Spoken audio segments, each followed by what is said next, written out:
MCX SX has received SEBI's nod to open new equity trading platform.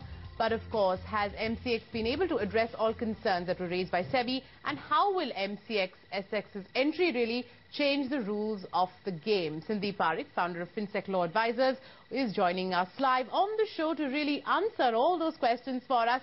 Well, Sandeep, first up, I'm really going to come to that bone of contention that everybody was worried about, that 5% stakeholding cap. Now, SEBI is given 18 months to comply with this norm. What are you really making of it? Do you think that's really a fair deal?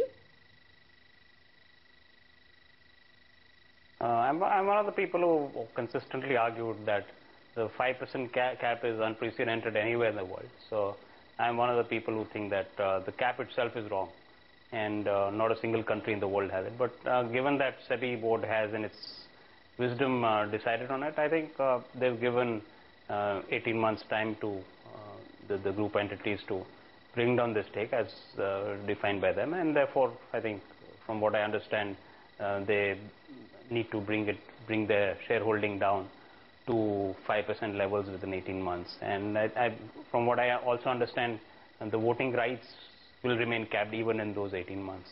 So I think it's a good development, even though I may disagree with the position itself of the 5% cap.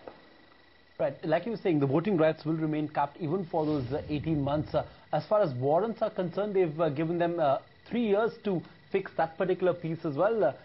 Does that come as a bit of a breather for MCX SX? They have a longer time to fix at least the warrants issue? No, clearly 18 months, I mean, three years time given to them for the warrant dilution is also, I think, it's a positive sign, because once they're able to start an equity exchange, clearly the model changes, the valuations change, and they'll be able to dilute at kind of more fair prices, as opposed to selling a business which has no model in front of it. So I think once the model is in front of them, the cash flows start coming in, the business starts operating, clearly the valuations are going to be much higher, and therefore I think 3-year time is, I think, a fair time given to them, given the regulations. And hopefully, I think not only will it improve competition in the market, but I think they would have done a good job if they are able to increase the size of the pie. They're able to bring back the equity culture, which we seem to have lost in the last 15 years. Mm-hmm. But that's the point that I was getting to, Sandeep. What's going to be the impact of all of this really? How easy is it going to be for MCX SX to now set up an equity trading platform, become a formidable player when you have two very large established players in the BSE and the NSE? What's going to be the impact of this for the markets?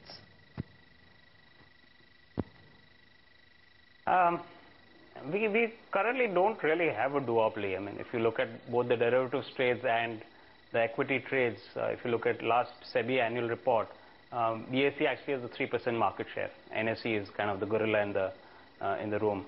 And therefore, I think MCX will clearly, it's got its task cut out for it to kind of meet the challenge, and hopefully they'll be able to kind of provide better technology. I mean, given its roots in high technology, roots, hopefully they'll bring in new technologies which will provide sufficient competition, bring new products, create new environments, and again, it's a big challenge, but they seem to be up for it. They've fought for so many years to get this license, and I'm sure they've not been fighting without a business model in place. So it's been a 3-year-long wait, Sandeep. How long do you think it will really take for things to kick off? What sort of a time frame would you look at? I'm not really in a position to answer that. You'll have to ask MCX what time frame they have in place. But yeah. I'm reasonably sure.